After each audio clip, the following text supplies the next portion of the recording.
Please stand if you would like, and join me for 66 when the summer sun is shining. Still longing song in light of the smoke. A longing song.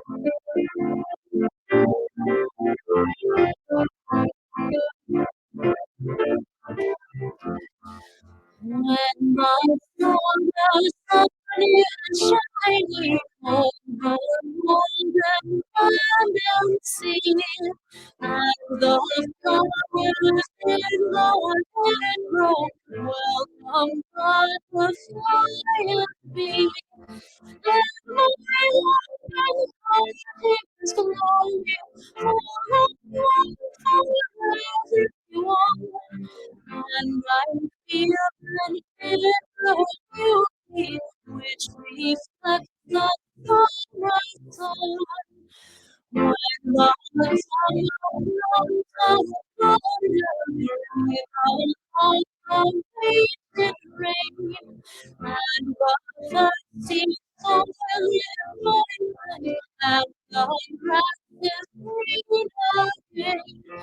And I look for the shines of my God, my God, the clouds and tears are a part of life's reflection, like the rainbow's hopes and fears.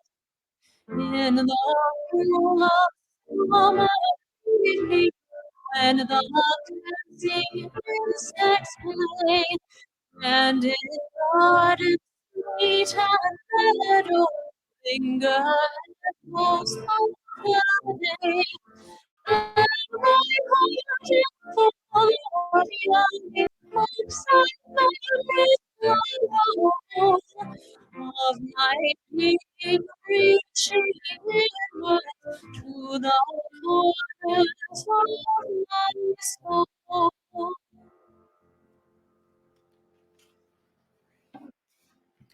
I'm Karen Steele, today's lay leader, and I welcome you to the Unitarian Universalist Church of Spokane with greetings to our online viewers from around the United States and Canada and to others locally who are kept home today by dangerous smoke in our area. Today's guest speaker, the Reverend Craig Moro, is appearing online for the second time this summer from Portland, Oregon. He's a graduate of the University of Chicago and Starr King School for the Ministry. Reverend Moro has served churches in California, Illinois, and the Pacific Northwest, and was recently named Minister Emeritus of Portland's Y East UU congregation after serving as their minister for 6 years. Let's welcome Reverend Moro online for the second time this summer from Portland, Oregon. He's a graduate of the University of Chicago. Oops. My intro twice. Whether you're in our sanctuary today or watching from afar, it's here that we join to create a nourishing religious home with a mission to champion justice, diversity, and environmental stewardship in the wider world, or as we say more concisely, to create community, find meaning, and work for justice. Now take a few minutes to greet one another.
Our informal agreement is to formally begin our service by lighting the chalice, the symbol of Unitarian Universalism, of our unity and solidarity, of our openness and inclusion, of our community and individuality.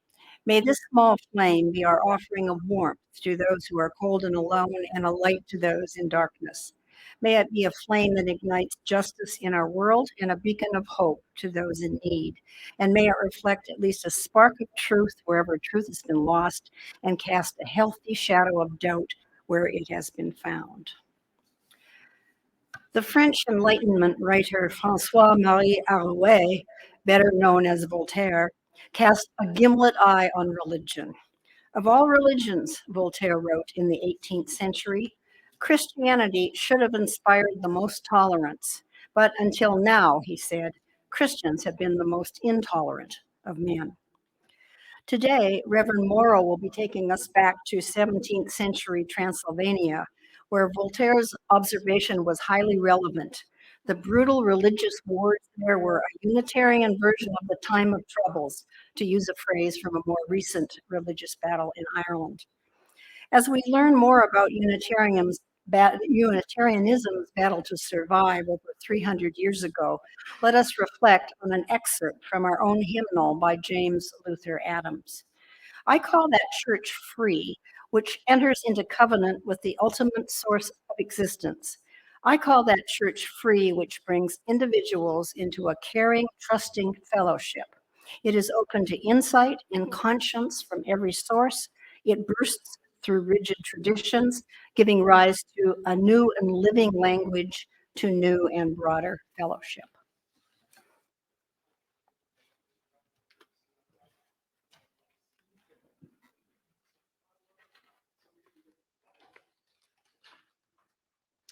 Please stand. Join me for Spirit of Life number 123. We're going to sing through it twice.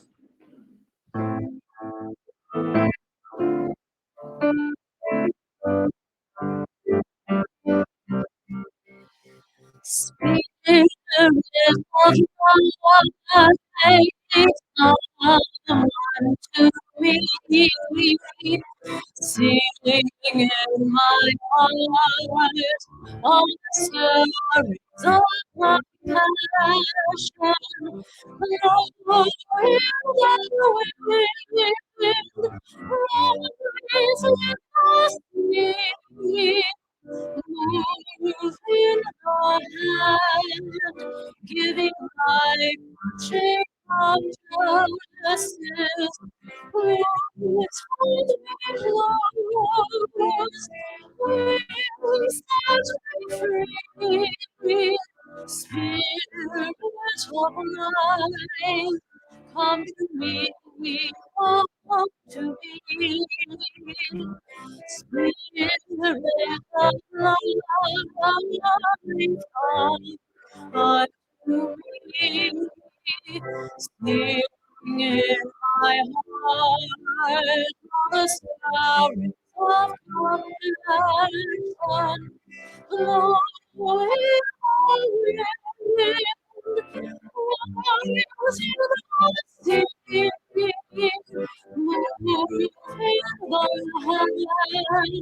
give life a straight of justice. Hold me close, wings of such free. Spirit of life, come to me, come to me. Every time we gather in the congregation, there are always those who are with us in our hearts and minds, and who we want to wrap in our love and care. We light a candle for them this morning. We also mourn the continued suffering of the Ukrainian people in Russia's vicious war. The tragic fire is now fueled by climate change that has killed over 100 people, with 1,000 still missing, and the death toll rising daily. And our own fire victims this week in eastern Washington, as we witness climate change firsthand. Let us share a moment in silence, embracing others who are here in our hearts, You are welcome to say their names, those named aloud and those remembered in the silence we hold in our community of compassion.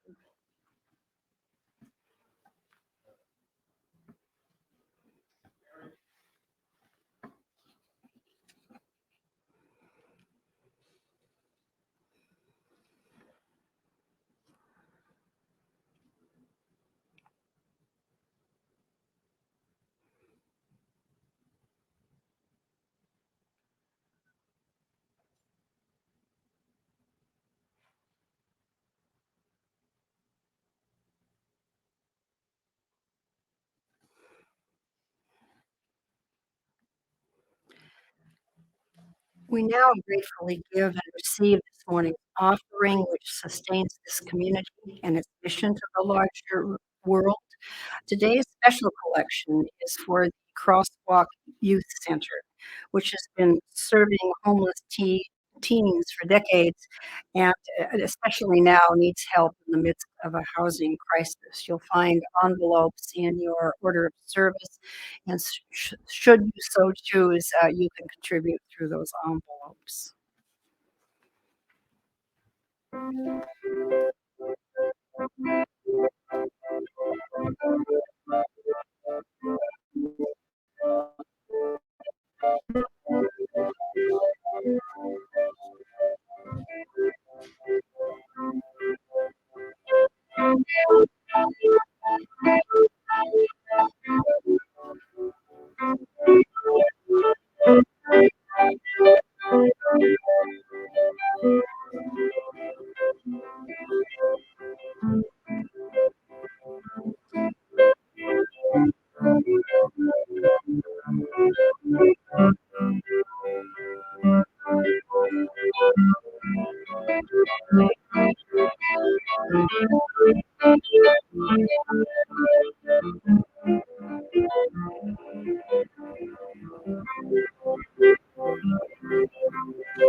Good morning. Today's Time for All Ages is inspired by this little block. Does anybody recognize what this is? Oh, it looks like an eraser. Max has an idea. A Jenga block. A church is an example of a community. Come on down, Max. Okay.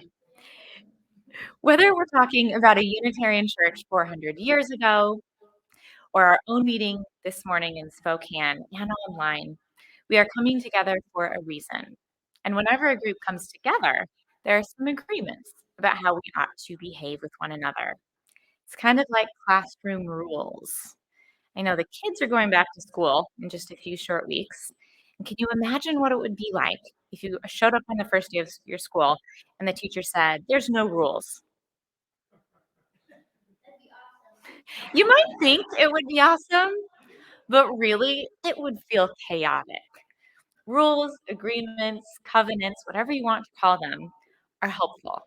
They help us feel safe and they help us know how to treat others and how we can expect to be treated. Have you ever played Jenga? You've got some hands, some nods. Good. So the tower starts out super sturdy, doesn't it? Every block is stacked in a way that makes it pretty hard for the tower to fall down. But then what happens? You take out the block, and what do you do with it? And you put it on the top. And you have to be very careful as you take out those blocks and put them back on to keep the tower from toppling. A community, like a classroom or a church, is a lot like a Jenga tower. As members of the community, we have to pay attention to how our words and actions might disrupt the tower. There's certainly a time and place to move things around and change the shape of our tower. It wouldn't be much of a game if we just sat back and watched the tower and never did anything to the blocks. But we need to remember our agreements to one another and to keep the structure sturdy even as we move things around so that the game may go on. Now, we've only got one child this morning, and I don't think he wants to play Jenga with his mom. But kids, if you're watching at home, next week you can expect to play some Jenga outside in the gazebo if it's nice, or in the Thoreau room if it's still kind of smoky. And we'll work on our literal and figurative Jenga towers of community. Thank you.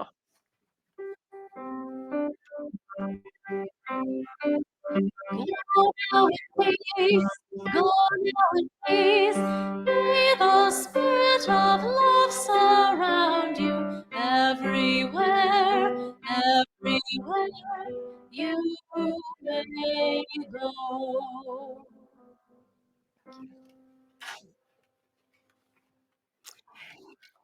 As we prepare for meditation, I invite you to relax, breathe deeply, and reflect on these words by Dag Hammarskjöld, the former Secretary General of the United Nations. Each morning, we must hold out the chalice of our being to receive, to carry, and give back.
And now for Portland, Reverend Moro is reading for us.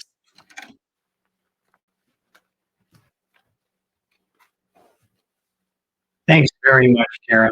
Great introduction. I love the Jenga story. Often people think of liberals as those who don't want any rules. That's far from the case, isn't it? Liberals seem to be the ones who say we need rules to live by. Uh, if I decide I don't want to build things level, plumb, and square, how can we work together? How can we build something together? Okay, so something that's been evolving for a long time, the structure of a church service. In many church services, it's traditional to start with what you could call the old 1-2, an Old Testament reading followed by one from the New Testament. It's usually done with complete certainty that the older book is really just there to confirm the truth of everything in the newer one. The Jewish past provides a base so the Christian present can sit solidly on top of it. But if you pay close attention, you'll find that things are not quite so simple. Our first reading is from the book of Deuteronomy, chapter 5. It's the longest of the Ten Commandments and the most detailed, from which we might reasonably conclude that it's among the most important. Observe the Sabbath day to keep it holy as the Lord your God commanded it. 6 days you shall labor and do all your work, but the seventh day is a Sabbath to the Lord your God. In it you shall not do any work. You shall remember that you were a servant in the land of Egypt, and the Lord your God brought you out thence with a mighty hand and an outstretched arm. Therefore the Lord your God commanded you to keep the Sabbath day, by which the speaker, who's supposed to be God, communicating his message through Moses, means Saturday, the day of worship for Jews. Our second reading is from the Gospel of Matthew, also chapter 5, and also very concerned with details. Think not that I have come to abolish the law and the prophets. I have come not to abolish them, but to fulfill them. For truly I say to you, till heaven and earth pass away, not one jot or tittle will pass from the law until all is accomplished. Whoever relaxes one of the least of these commandments and teaches men so shall be called least in the kingdom of heaven. Now, it seems like the stakes are pretty high in getting even the smallest details right. And what are you supposed to do with when some new part of the law seems to contradict an older one? Such religion sounds like a lot of work. When we thought that worship was supposed to be about taking some time out from work, from all our labors, to enjoy things like listening to stories, singing together, and sharing meals together. But what if choosing which food to share becomes a problem? And how about the music? Well, how about some music right now?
So much, Richard. Love is extraordinary. When I began researching the strange story of the Seventh-day Unitarians of Transylvania, something tickled my memory. Wasn't there an anthropologist who had done research in 20th century Africa whose observations fit with what I was reading about Eastern Europe in the 15 and 1600s? Mary something. Mary Douglas, that's it. But what was it that she had said? Well, fortunately, I had just the right person to ask. My wife, Pamela, is an anthropologist, retired full professor of anthropology. She gave me an instant summary of Douglas's views. One idea was about cleanness and uncleanness. Dirt is misplaced matter. And what matters most is not what it is, but that it's not where it's supposed to be according to some group's rules.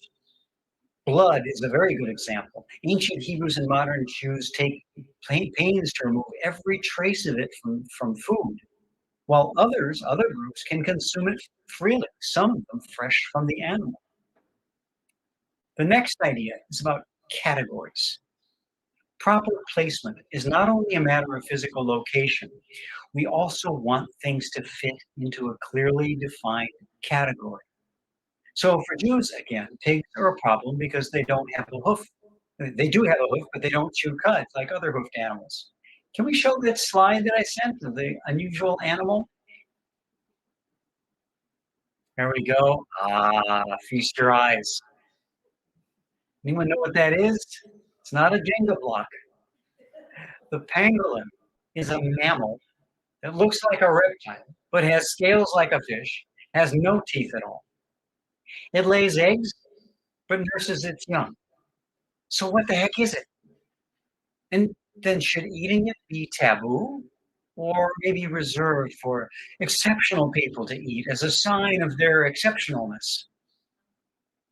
Pam added that some of Douglas's most important ideas are about the human body itself. During times of intense social stress, such as persecution of one group by another, the group under assault may react by trying to exercise extreme control over the bodies of its members, particularly with regard to food and sexuality. She asked me, was the community that you're researching experiencing any extraordinary threats or pressures? Well, that's the sort of question an experienced researcher asks a novice like me. I'll tell you about the situation of these early Unitarians and see how you think we should answer. I spoke last time about the betrayal of Francis David, the Unitarian leader, by his longtime friend, Giorgio Biandrata. He felt that David had gone too far in his preaching when he denounced the practice of worshiping Jesus. David had said Jesus was a man, divinely inspired, yes, but not some new category of God-man. After David's imprisonment, Biandrata called together all of the Unitarian ministers who shared David's views and threatened them with a similar fate if they would not sign an agreement renouncing these radical thoughts. Now, some of you may have heard that our ministers today are required to waive their rights to due process and legal counsel if they are to remain members in good standing of the current UU Ministers Association. Over the following years, things went from bad to worse. 5 ministers were publicly beheaded. Soon, the Austro-Hungarian Emperor Rudolf II claimed Transylvania as his own. Unitarian historian Earl Morse Wilbur calls him an eccentric absolutist Catholic who was determined to eliminate Protestantism from the land. Acting through his general, George Basta, he had ministers tortured, skinned alive, or roasted slowly over piles of their burning books. Soldiers raped Protestant women and children. In time, no horses or oxen were left, so people, shifted now into the category of draft animals, pulled plows in teams of 10. Food prices skyrocketed, famine raged, and soon people were forced to eat dogs, cats, animal skins, toasted bones, and sometimes, yes, each other. I'm sure that they would have preferred pangolins, but there you have it. The fury of politics, power, and religion combined and weaponized worse than anthrax, displacing, dirtying, and destroying everything in its path. It was under these circumstances that Sabbatarian movements began taking shape in the region. Even before the death of Francis David, there were reports that many Unitarians were looking more to the Old Testament than the New for guidance in worship and their daily lives. One worried Catholic wrote that Unitarian ministers in certain areas had all begun to, quote, abstain from blood and pork. When it comes to food, you can only abstain from what others continue to take into their bodies, and that now separates you from them. Good heavens, what's to come next? Well, you can guess maybe. What about that command to observe the Sabbath on the seventh day, Saturday? Early Christian communities have been divided on the question, and some took Jesus' words about fulfilling every jot and tittle of the law to mean stick with Saturday. Later, Constantine, the first Christian emperor, decreed Sunday as a common day of worship. An emperor's opinion has a certain force. People looking around Transylvania knew the force of Emperor Rudolph's opinions. But instead of deciding to play it safe religiously, many chose to go in the opposite direction.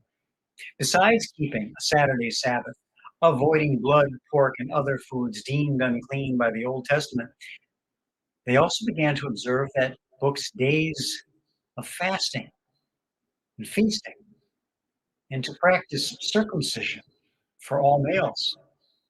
Yes, ouch! But you get the idea.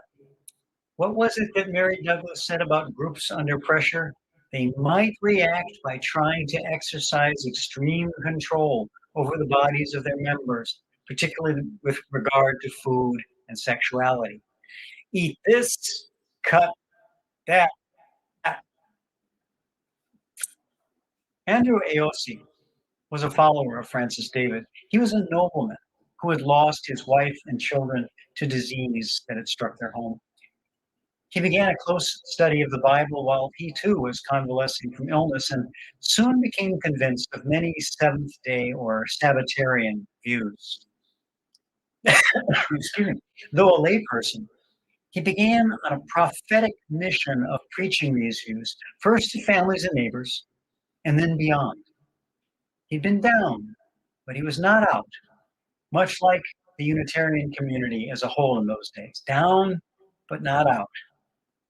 He began to compose hymns, poems, and essays promoting the Sabbatarian way.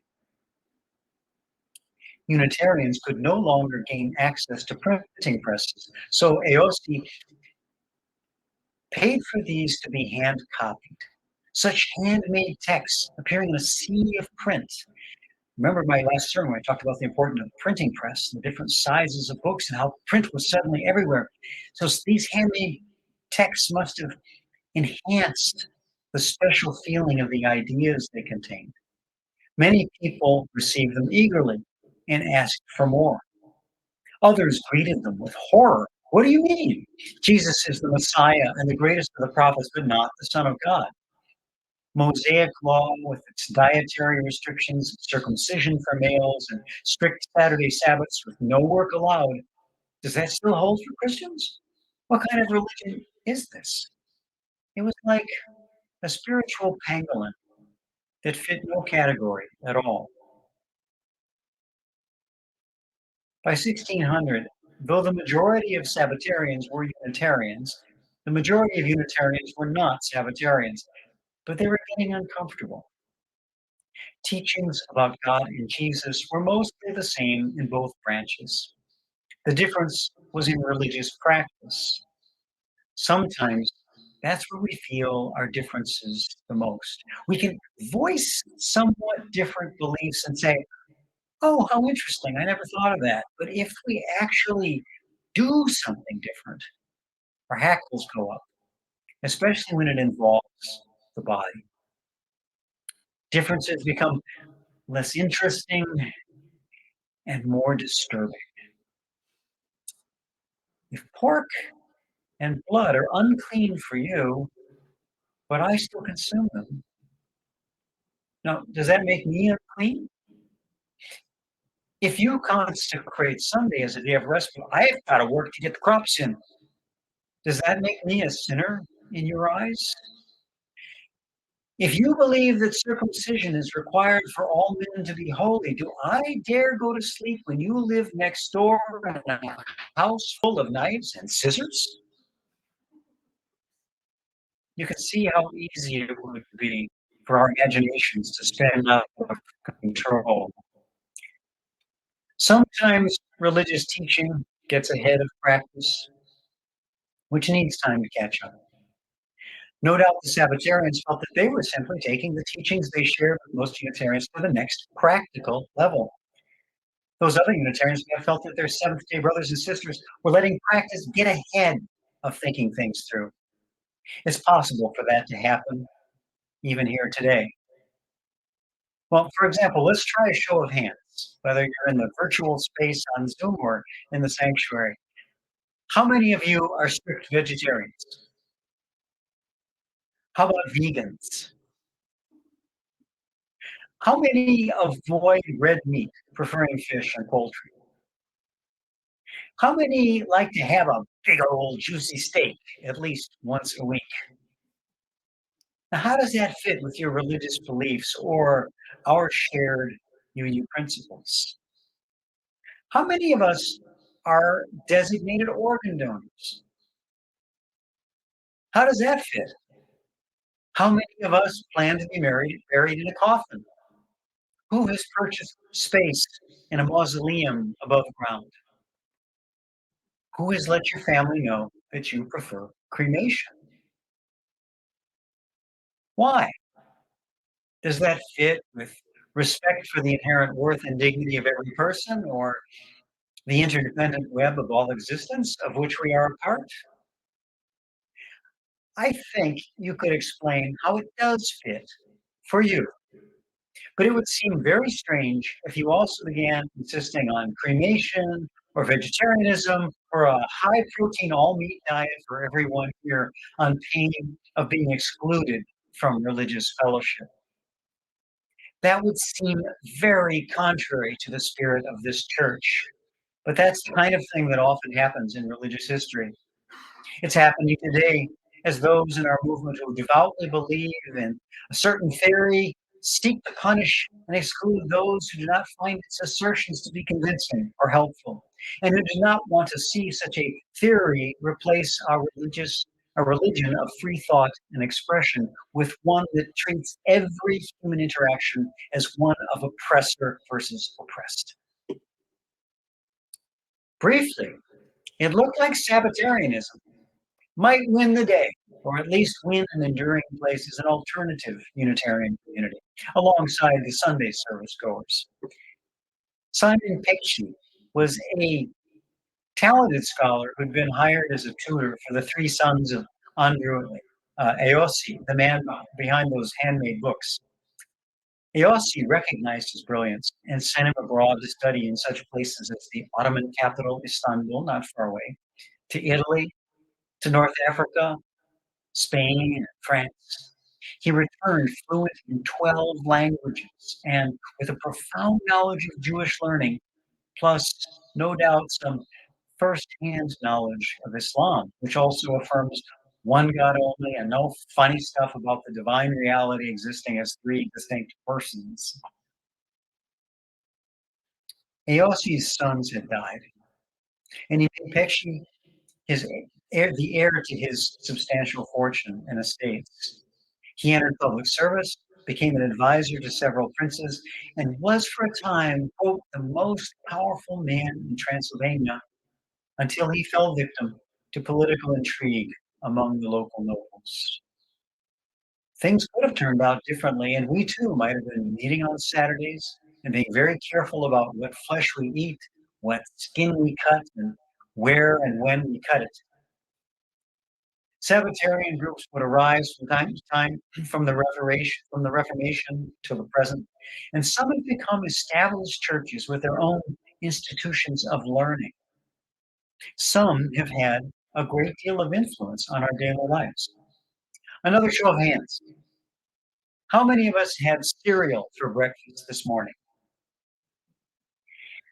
No one ate food like this before the labors of great Seventh-day Adventist dietary reformers like John Harvey Kellogg. The Seventh-day Unitarians, now they left us nothing like cornflakes or Special K. They dwindled until there was just one congregation left.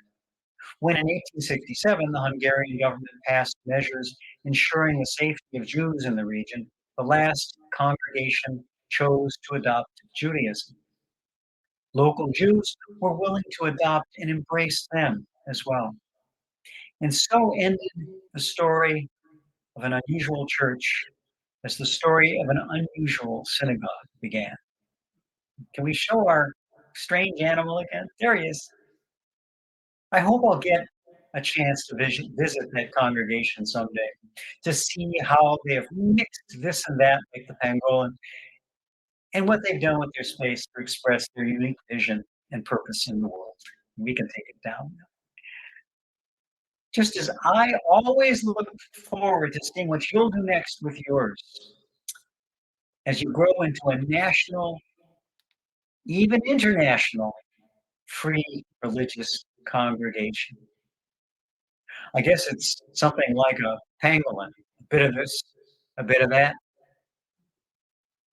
and that's just fine with me. I like pangolins in the way they don't seem to fit any category. They're complex, interesting, and beautiful. I trust that what you are making here will always be beautifully complex and interesting too. So may it be.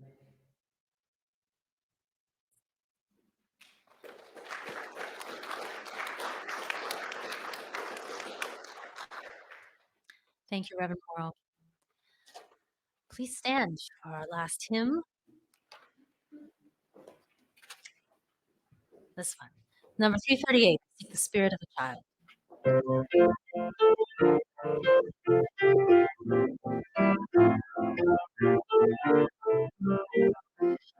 I seek the spirit of a child who beats like naturally, a child who sings the world alive and breathes the morning sun with glee. Children are real beyond the heart. May your spirit noise and gift to our heart. I seek the freedom of a child who knows instinctively, who lights the day with just a smile and shines that light on all we see.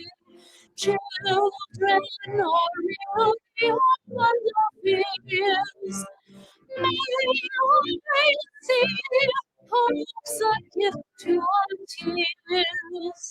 I think of a child who seems delightfully, that glows and light that golden sun, imagination true and free.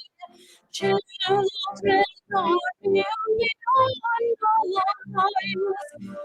May I see faith a gift to our lives.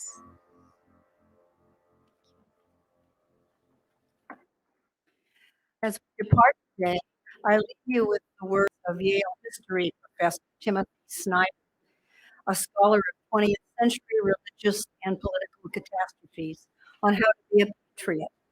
Stand out. Someone has to. It is easy in words and deeds to follow along. It can feel strange to say, do something different. But without that unease, there is no freedom. And the moment you set an example, the spell of the status quo is broken and others will follow. Amen. Blessed be. Salam alaikum and shalom.